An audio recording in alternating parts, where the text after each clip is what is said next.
Hi guys! Tara, gawa tayo ng pork dumplings.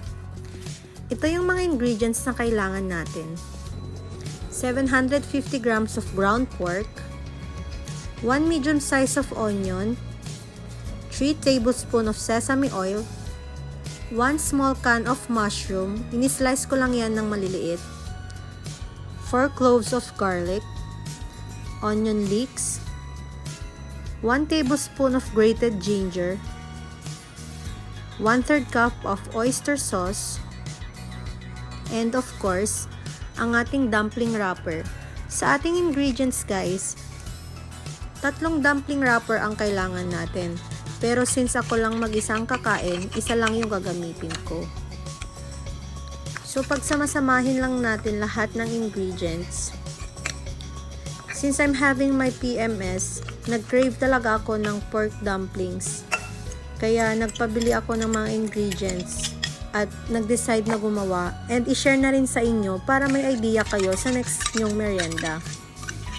And promise, magugustuhan nyo tong recipe na to dahil lahat ng ingredients ay saktong-sakto lang at kompleto, walang tinipid. Yan, i-mix lang natin lahat. Gumamit tayo ng hand gloves para sure na well mix ang ating ingredients at talagang kumapit ang lasa niya. And after natin i-mix, kailangan din natin siyang i-marinate for at least 1 hour before tayo gumawa at mag-assemble. And after 1 hour, ganito yung ginagawa ko para mag-assemble ng dumplings. Linalagyan ko muna ng tubig sa lahat ng corner ng wrapper na yan. And ifo-fold ko lang yan until makagawa ako ng ganitong itsura ng dumplings.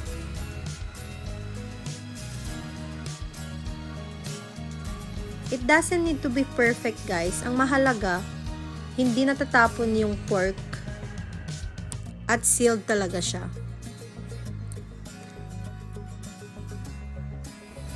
Nakagawa nga ako ng 15 pieces of dumplings since ako lang naman ang kakain dahil wala akong kasama dito sa bahay ngayon. Nagpainit na nga pala ako ng mantika at nilagay ko na ang lahat ng dumplings na nagawa ko. Grabe, sa amoy pa lang talagang nakakatakam na. What more pag kinain natin yan. Lutuin lang natin until mag-golden brown ang ating pork dumplings. And after that, pwede na natin hanguin at ilagay sa plate na may wax paper or tissue. And para naman sa sausawan, nag-prepare lang ako ng sweet chili. At grabe, ang sarap palang isawsaw ang dumplings sa sweet chili.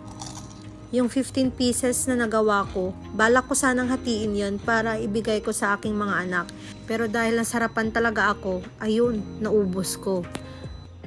Thanks for watching guys. Till our next recipe.